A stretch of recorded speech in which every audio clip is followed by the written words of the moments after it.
स्वागत है मेरे प्यारे बच्चों आप सभी का आज के इस क्लास में। और आज के इस क्लास में हम लोग देखने वाले हैं क्लास 12 का फिजिक्स। और आपको पता है कि इस चैनल पे जो फिजिक्स का सीरीज चल रहा है चैप्टर वाइज चल रहा है। आपको पता है कि 3 चैप्टर पहले से ही कंप्लीट कराया गया है लेक्चर वाइज। आप देखोगे जाके तो आपको प्लेलिस्ट भी मिल जाएगा। अब आज हम लोग पढ़ेंगे क्या चौथा, ये संधारित्र तथा प्रावैद्युत की बात करेंगे, जिसमें आज हमारा लेक्चर नंबर 3 होगा, क्योंकि हम लोग 2 लेक्चर कंप्लीट कर चुके हैं। यानी आप देखोगे जाके तो पहला और क्या दूसरा, यानी कि ये चौथे चैप्टर का 2 लेक्चर कंप्लीट हो चुका है। तीसरा लेक्चर हम लोग देखेंगे, क्योंकि इसके पहले भी आगे जाकर देखोगे तो चैप्टर वाइज अगर चेक करना चाहते हो तो आपको मैं बता दूं कि पहला चैप्टर भी कंप्लीट हो चुका है, दूसरा भी कंप्लीट हो चुका है, तीसरा भी। और इन तीनों चैप्टर में जाके देखोगे तो आपको आंकिक प्रश्न और ऑब्जेक्टिव क्वेश्चन भी आपको देखने को मिल जाएंगे। ठीक है, इसी क्रम में जब चौथा आपका चैप्टर चल रहा है तो इसके भी आंकिक प्रश्न और ऑब्जेक्टिव क्वेश्चन देखने को आपको मिलेंगे। तो आप आराम से पढ़ते चलो, मस्ती में पढ़ते चलो। अगर कोई भी डाउट हो तो आप चैट सेक्शन में जाके हमको जरूर बताना। अगर कोई डाउट लगे कि हाँ यहाँ पे ये सर ये आपको बताना चाहिए था, आप छोड़ दिए, तो आप बताओ, आपको दूसरे वीडियो में उसका सॉल्यूशन मिल जाएगा। ठीक है, तो चलो आज का हम लोग अपना हेडिंग देखते हैं। और एक चीज और मैं आपको बता दूं, अगर आप मेरे चैनल पे नए हो तो आप मेरे चैनल को सब्सक्राइब जरूर कर लें और शेयर भी करें, ताकि दूसरे बच्चों को भी पता चले यहाँ पे सीरियल नंबर 6 क्लास 12 का और 11th का भी फिजिक्स चल रहा है। तो आप दूसरे बच्चों को भी बताएंगे तभी तो उनका भी बेनिफिट होगा। तो आप बताएं, और मैक्सिमम लोग तो जान ही चुके हैं। ठीक है, तो चलो हम लोग बात करते हैं आज का अपना हेडिंग देखते हैं कि आज का मेरा जो ये टॉपिक है लेक्चर 3rd नंबर, उसमें क्या पढ़ेंगे हम लोग। ठीक है, तो इसमें देखेंगे हम लोग क्या, आप इसको नॉर्मली सबसे पहले आप देखो तो आप ये कह सकते हो 2 आवेशित चालकों को एक दूसरे से जोड़ने पर आवेशों का पुनर्वितरण। यानी कि 2 हमारे पास चालक है और उनको क्या करते हैं, जोड़ते हैं, तो उनके जो आवेश होते हैं वो एक दूसरे से क्या होते हैं, ट्रांसफर होते हैं। तो आवेशों का पुनर्वितरण देखना है। और जो आवेशों के पुनर्वितरण की बात करोगे तो इसी हेडिंग को शॉर्ट में कर सकते हो उभयनिष्ठ विभव। क्या ज्ञात करोगे, उभयनिष्ठ विभव। तो इस हेडिंग को देखना है तो सबसे पहले आपको क्या करना पड़ेगा, ये आपको 2 पहले चालक लेने पड़ेंगे। तो हम यहाँ पे 2 चालक ले रहे हैं, ध्यान से देखो, ये बहुत आसान है। हम यहाँ पे 2 चालक ले रहे हैं। एक चालक बड़ा है, एक चालक क्या है, छोटा है। क्लियर, देखो एक चालक बड़ा हम लोग ले लें, एक चालक को छोटा ले लें। अब दोनों चालक लेने के बाद क्या कर दो बाबू, इन दोनों चालकों को अगर हम कहें कि ये हमारा चालक क्या है, ए है, ये चालक नंबर ए है और ये चालक नंबर क्या है, बी है। और इन दोनों चालकों को आप क्या करोगे, पहले वैद्युत रोधीय स्ट्रिंग से लगाओगे और इन दोनों को पहले पर्याप्त दूरी पर रखोगे, ताकि ये दोनों एक दूसरे पे कोई प्रभाव न डाल पाए। तो दोनों एक दूसरे से पर्याप्त दूरी पे हैं और इसको हम लोग वैद्युत रोधीय स्ट्रिंग से लगा दिए। इसमें सबसे पहले क्या करोगे, एक लकड़ी का या प्लास्टिक का कोई स्टैंड लगाओगे, ताकि इसको क्या हो, अर्थ ना मिले, ये पृथ्वी से ना जुड़ी रहे। अगर पृथ्वी से जुड़ेगी तो अर्थ मिलेगा। तो जिस तरीके से हम चाहते हैं काम करे उस तरीके से काम नहीं करेगी। तो सबसे पहले हम इसको पृथ्वी से दूर रखेंगे। बात समझ में आई? चलो अब आप देखोगे कि मान सकते हो कि यहाँ पे आवेशों के हम पुनर्वितरण की बात कर रहे थे, यानी कि पहले इस पे कोई आवेश होगा, इस पे कोई आवेश होगा, तब ना आवेशों का पुनर्वितरण करेंगे। यानी कहेंगे कि आवेश इसका आवेश इस पे जाए या इसका आवेश इस पे जाए। तो आप सबसे पहले क्या करो, मान लेते हैं कि इसकी धारिता कितनी है, C1 है, इसकी धारिता कितनी है, C2 है। बात समझ में आई? इसके आवेश कितने हैं भाई, इसको हम आवेश कितना दे दिए, इसको आवेश हम दे रहे हैं कि Q1 दे रहे हैं। इसको आवेश कितना दे रहे हो, सीधा सीधा कह दो कि Q2 दे रहे हैं। ठीक है, जब दोनों को आवेश अलग अलग दिया गया है तो हमको पता है किसी भी चालक को जब आवेश देते हैं तो आवेश देने के अनुपात में क्या बढ़ता है, विभव बढ़ता है। यानी कि Q1 आवेश दिए हो तो इसका विभव कितना मान लोगे, V1 मान लोगे। इसको Q2 आवेश दिए हो तो इसका विभव कितना मान लोगे, V2 मान लोगे।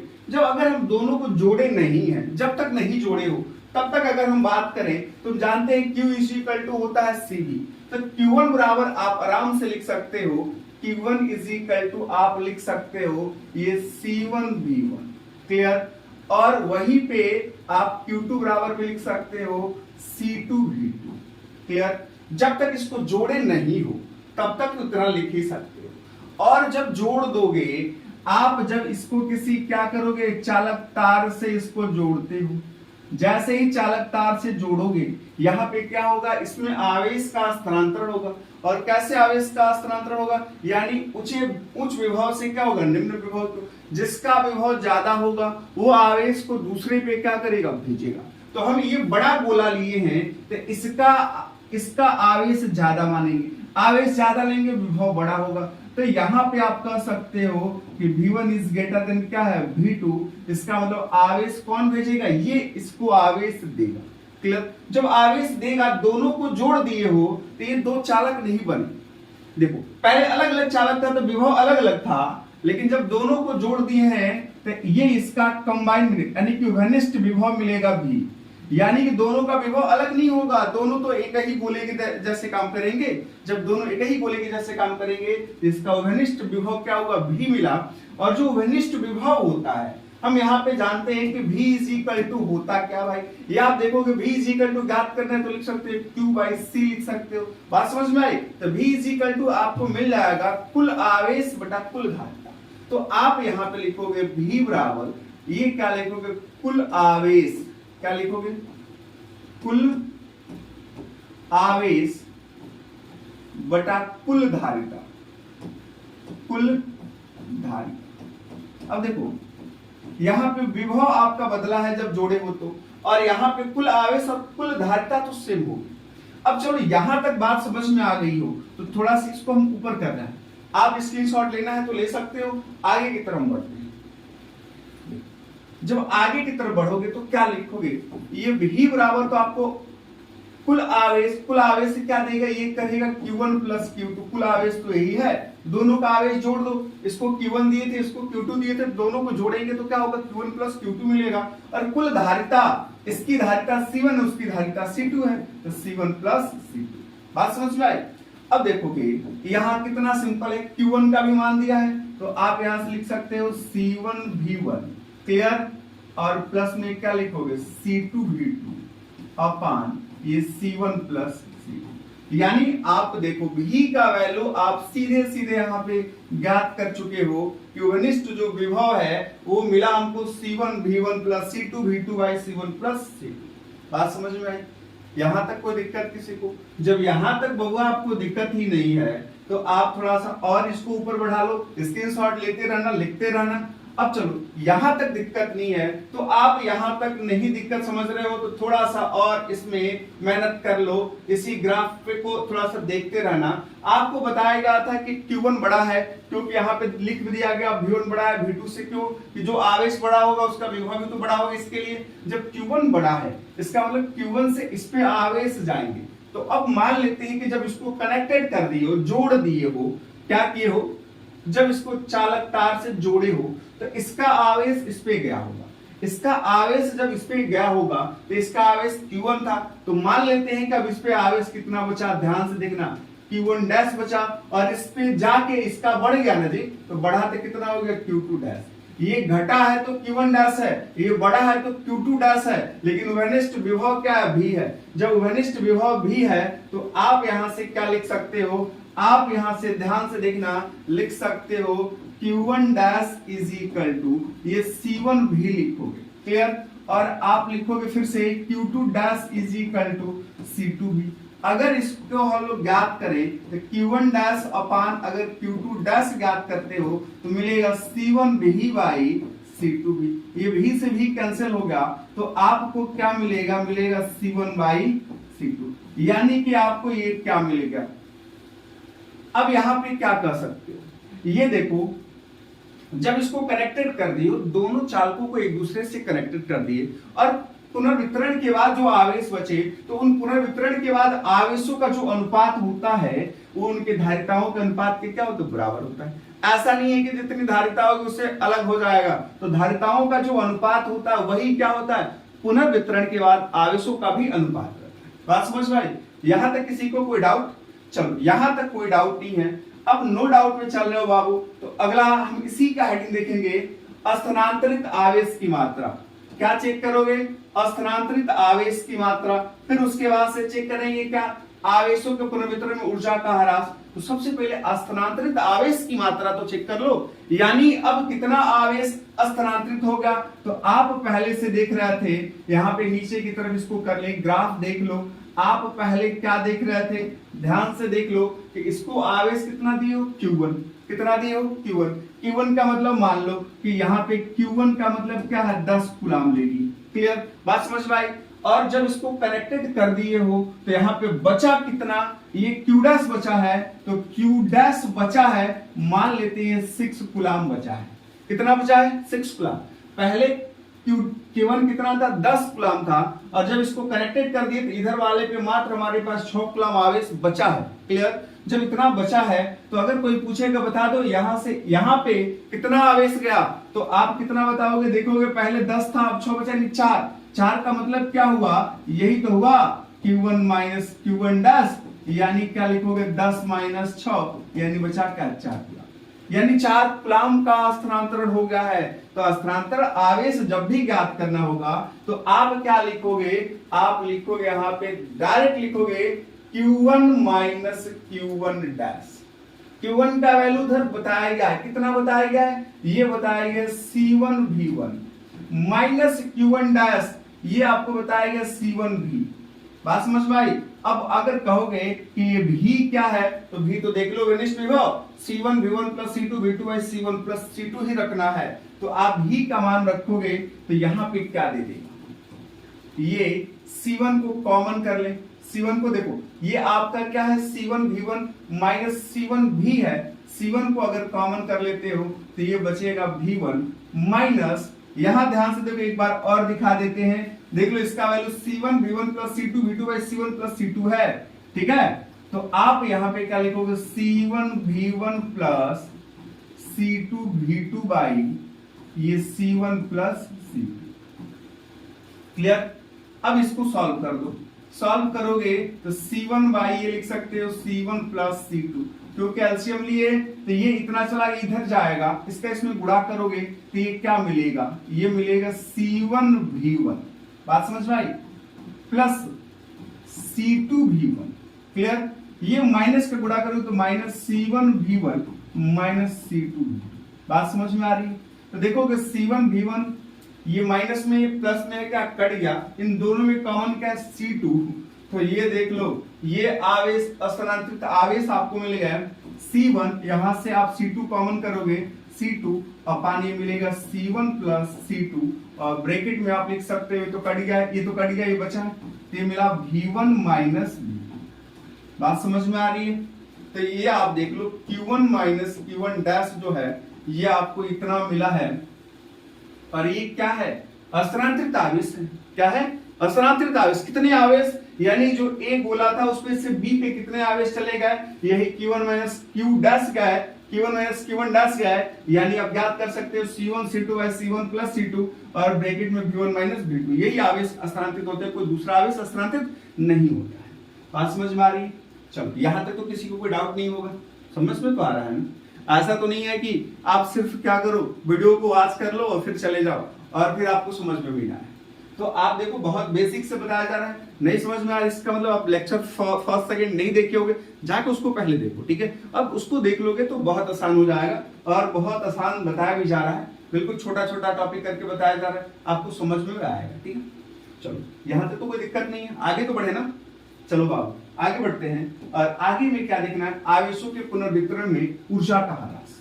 आवेशों के पुनर्वितरण में ऊर्जा का ह्रास देखकर है कि आवेशों के पुनर्वितरण, यानी कि आपको पहले ही बताया गया है कि आप दो गोला लिए थे, इसको A माने थे, इसको क्या माने थे B, इसको आवेश कुछ दिए थे, कितना दिए थे Q1 दिए थे, इसको आवेश Q2 दिए थे, और इसको स्टैंड से जोड़े हुए थे। चलो ये वैल्यू तो दिया, स्टैंड से जोड़े थे, ऐसा ही क्रिया कुछ हुई थी। अब इसको हम अभी जोड़े नहीं है, तब इसकी स्थिति ऊर्जा, क्योंकि इसकी धारिता हम लोग क्या माने थे C1, इसकी धारिता C2, इसकी धारिता C2 थी, इसको विभव कितना मिल गया था V1, और इसका विभव हो गया था कितना V2। ये आप इतना देख चुके हैं।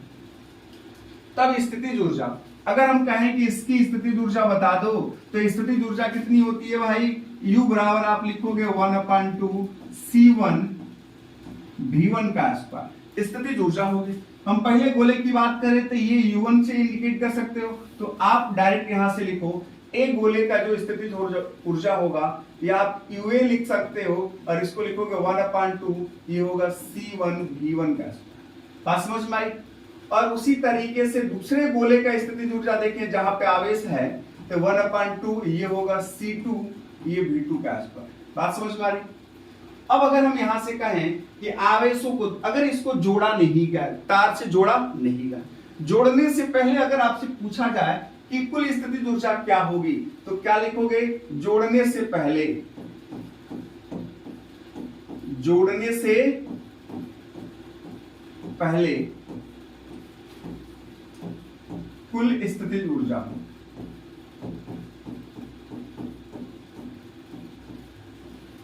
देख लो, जोड़ने से पहले कुल स्थितिज ऊर्जा को अगर आप U से इंडिकेट कर रहे हो तो ये कितना होगा? ये होगा UA प्लस UB। क्लियर? तो आप U बराबर क्या लिखोगे? आप U बराबर क्या लिखोगे? UA का वैल्यू 1/2, ये C1, ये मिलेगा V1 का स्क्वायर प्लस 1/2, ये होगा C2 V2 का स्क्वायर। आप U बराबर क्या लिखोगे? 1/2 को तो कॉमन कर सकते हो ना, कॉमन करोगे तो ये मिलेगा C1 V1 का स्क्वायर प्लस C2 V2 का स्क्वायर। बात समझ में आ रही है? चलो धीरे से इसको एक नंबर इक्वेशन बना लो। कौन सा इक्वेशन बनाओगे? एक नंबर। क्या जा रहा है तुम्हारा? कोई कुछ जाएगा क्या? एक नंबर बना लो ना, फिर 2 नंबर के बाद सोचेंगे। क्यों बात? ठीक है, चलो इस ग्राफ को थोड़ा सा हम यही मिटा देते हैं और यहाँ पे जरा समझ लो, जब इसको जोड़ेंगे तो इसका कुछ आवेश मिलेगा, आवेश मिलेगा तो धारिता नहीं बदलेगी, विभव तो इसका भी हो जाएगा, पहले ही बताया गया। चलो यहां से इसको इरेज करके यहीं पे थोड़ा सा लिख दे ताकि दोनों इक्वेशन सामने आपको दिखे। ठीक है, तो आप क्या लिखोगे? जब दोनों चालकों को जोड़ते हो तो उसकी स्थितिज ऊर्जा कितनी हो जाती है? मान लो कितनी हो जाती है? U डैश हो जाती है। तो स्थितिज ऊर्जा 1/2 इंटू क्या होता है? धारिता। तो धारिता दोनों को जब जोड़ दिए हो तो धारिता कितनी हो जाएगी? ये होगी C1 प्लस C2। और घनिष्ठ विभव कितना हो गया? V, तो V का स्क्वायर। और V का वैल्यू कितना होता है भाई? बताया गया है कितना? C1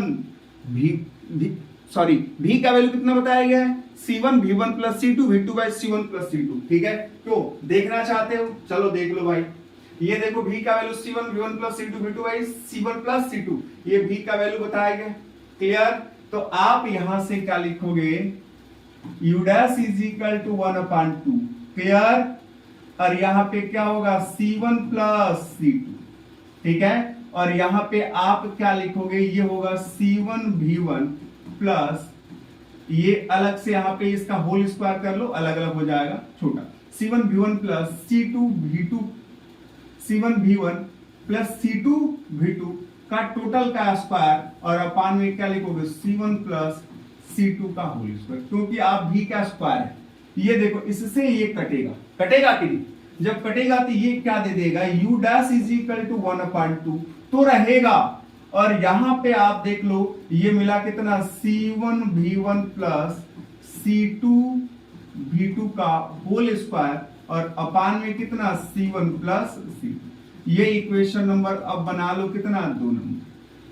अब स्थानांतरित देखो, जोड़ने से पहले ऊर्जा इतनी थी, मान लो जोड़ने से पहले दोनों की ऊर्जा कितनी है? ये 20 जूल हो गई। ऊर्जा का मात्रक जूल ही होता है। और जोड़ने के बाद उसकी ऊर्जा कितनी हो गई भाई? ऊर्जा कितनी हो गई? जोड़ने के बाद उसकी ऊर्जा कितनी हो गई? 18 जूल हो गई। इसका मतलब ये हुआ कि पहले नहीं जोड़े थे तो दोनों को मिला के कुल ऊर्जा कितनी थी? 20 जूल थी, लेकिन जब जोड़ दिए हो तो ऊर्जा क्या हो गया? 18 जूल ही दिखा रही है। इसका मतलब कहीं ना कहीं 2 जूल का ऊर्जा का ह्रास तो हुआ है, वही तो ज्ञात करना चाहते हैं हम लोग। तो ऊर्जा का ह्रास कैसे ज्ञात करोगे? U माइनस U डैश, यानी 20 माइनस 18, यानी 2 जूल तो मिलेगा आपको। तो यहाँ पे क्या हम समझाने के लिए दोनों पॉइंट्स लिए हैं, तो आप क्या करोगे? यहाँ पे क्या होगा? ये ऊर्जा इतनी बचेगी, बचेगी कि नहीं? तो 2 जूल की ऊर्जा बचेगी। तो आप क्या करोगे? ऊर्जा का ह्रास ज्ञात करना है, तो आपको U भी मिल गया, U डैश भी मिल गया। तो आप ज्ञात कर सकते हो क्या? आप सीधे सीधे ज्ञात कर सकते हो U माइनस U डैश। क्या ज्ञात करोगे? U minus U dash. अब देखो U का वैल्यू कितना था? यहां से U का वैल्यू चेक कर लो, 1/2 C1 V1 का स्क्वायर प्लस C2V2 का स्क्वायर और यहां से U डैश है, तो आप क्या लिखोगे, यहां से लिखोगे 1/2, यहां पे क्या लिखोगे C1V1 का स्क्वायर प्लस C2V2 का square, clear, minus U dash, तो ये 1/2 तो रहेगा।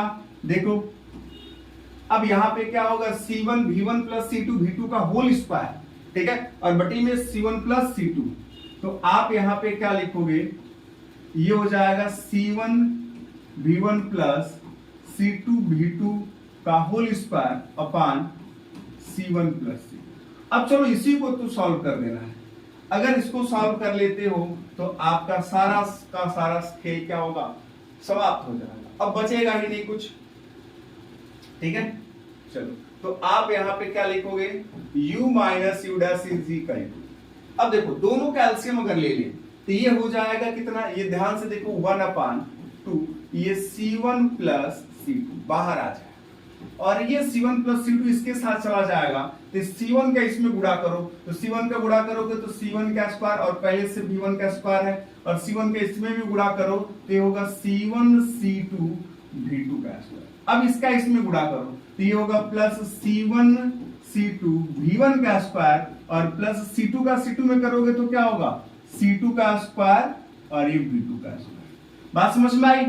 और यहाँ पे माइनस है और माइनस के साथ एक चीज और देखना है, ये सूत्र बनाया a प्लस बी का होल स्क्वायर, a का स्क्वायर यानी कि मतलब क्या हो C1 का स्क्वायर V1 का स्क्वायर, क्योंकि माइनस का गुणा करोगे तो ये क्या होगा माइनस, फिर माइनस लिखोगे तो ये लिखोगे C2 का स्क्वायर और ये होगा V2 का स्क्वायर, फिर आप यहां लिखोगे माइनस 2ab यानी 2C1 C2 इंटू V1।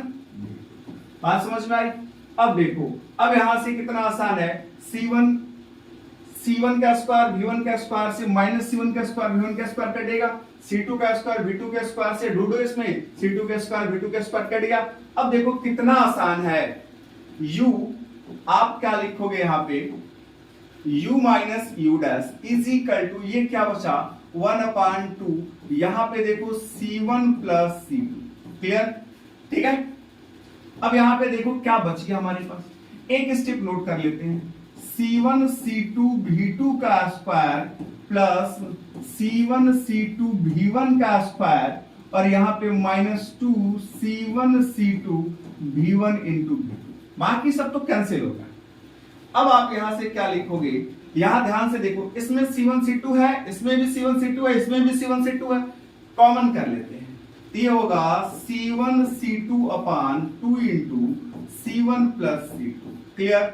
और यहां पे बचा क्या V2 का स्क्वायर यानी प्लस में है तो V1 का स्क्वायर प्लस V2 का स्क्वायर माइनस ये 2 रहेगा, यहाँ पे V1 इंटू V2 बचेगा। ये देखो सूत्र बना लिया, जब ये सूत्र बनाया तो क्या लिखोगे, स्क्रीनशॉट ले लेना, ठीक है। चलो क्या लिखोगे, एक लाइन ही लिखना है, ये आपका आंसर बन गया u माइनस यू डैश, ऊर्जा का ह्रास आपको मिल गया, ये मिलेगा C1 C2 अपान 2 और ब्रैकेट में क्या है C1 प्लस C2, क्लियर। और ये a square plus b square minus 2ab यानी कि ये आपका सूत्र बना V1 माइनस V2 का होल स्क्वायर। बात समझ में आई। तो देखो ये क्या है ऊर्जा का ह्रास, यानी जब किसी भी क्या करेंगे चालक को जोड़ेंगे, आवेशी चालक को जोड़ेंगे, चाहे चालक को जोड़ने से पहले आवेश कहीं से लाएं दे दें, उसके बाद से उसको जोड़ें तो उसमें ऊर्जा का ह्रास इतना हो जाएगा। तो ये ऊर्जा का ह्रास है, ये कितना, इसका मात्रक क्या लिखोगे जूल, क्योंकि ऊर्जा का मात्रक क्या होता है जूल ही होता है। बात समझ में आई। चलो एक बार हम शुरू से आपको दिखा देते हैं ये टॉपिक क्या था, कहां से हम लोग शुरू करके लाए थे। ये हमारा तो पहला बेसिक हो गया।